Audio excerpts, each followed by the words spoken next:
Hello বন্ধুরা, তোমরা সবাই কেমন আছো? আজ আমি তোমাদের জন্য আবার নিয়ে এসেছি একটা নতুন রেসিপি। সেটা হলো কুমড়ো ডাঁটার চচ্চড়ি। তো আমরা বাঙালিরা ডাঁটা খেতে খুবই ভালোবাসি। তো আমি ডাঁটার চচ্চড়ির জন্য নিয়েছি 3টে ডাঁটা, 2 হাত মতো লম্বা, আর নিয়েছি একটা বেগুন, সঙ্গে নিয়েছি একটা আলু। দেখো আলুটা আমি কেটে নিচ্ছি এবার।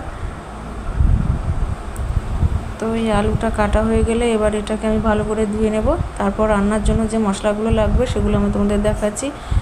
একটা শুকনো লঙ্কা, তেজপাতা, কাঁচা লঙ্কা, তারপর নিয়েছি বাড়িতে তৈরি বড়ি, আর নিয়েছি 5 ফোড়ন, পেঁয়াজের কুচি, সঙ্গে আছে আমার কাঁচা লঙ্কা, পেঁয়াজ আর গোটা জিরের বাটা।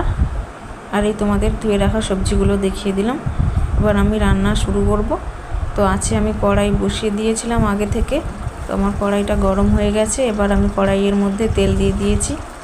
এবার ওই বড়িগুলো আমি ভেজে নেব। বড়িগুলো ভালো করে ভেজে নিতে হবে। ভেজে নেওয়ার পর আমি বড়িগুলো তুলে নিয়েছি। তারপর তেলের মধ্যে দিয়ে দিয়েছি কাঁচা লঙ্কা, আর দিয়ে দিয়েছি 5 ফোড়ন, তারপর দিয়ে দিলাম পেঁয়াজ। ভালো করে এবার নাড়তে থাকবো। একটা তেজপাতার সঙ্গে দিয়ে দিলাম, ভালো করে নাড়তে থাকবো। তারপর হয়ে গেলে, পেঁয়াজটা ভাজা হয়ে গেলে আমি তার মধ্যে দিয়ে দিয়েছি বড়িগুলো। তো এটা আমি এই কড়াইয়ের মধ্যেই আমি ভেঙে নিচ্ছি। তোমরা পারলে এটা আগে থেকে ভেঙে রাখতে পারো, গুঁড়ো করে রাখতে পারো।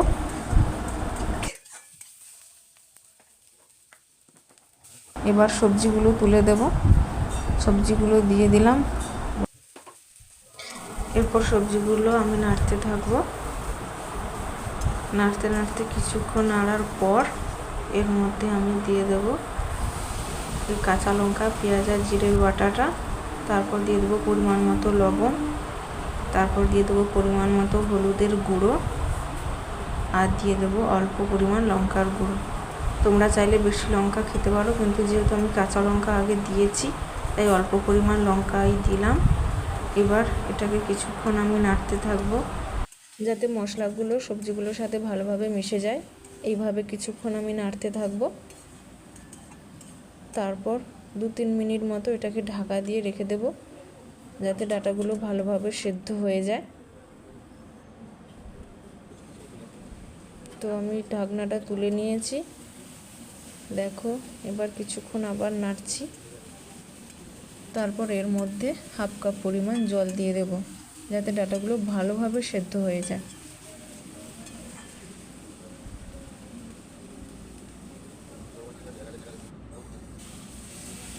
এইবার এর মধ্যে জল দিয়ে দিলাম আমি, দিয়ে আবার 3 মিনিট মতো এটাকে রান্না করব, যাতে ডাঁটাগুলো সেদ্ধ হয়ে যায়।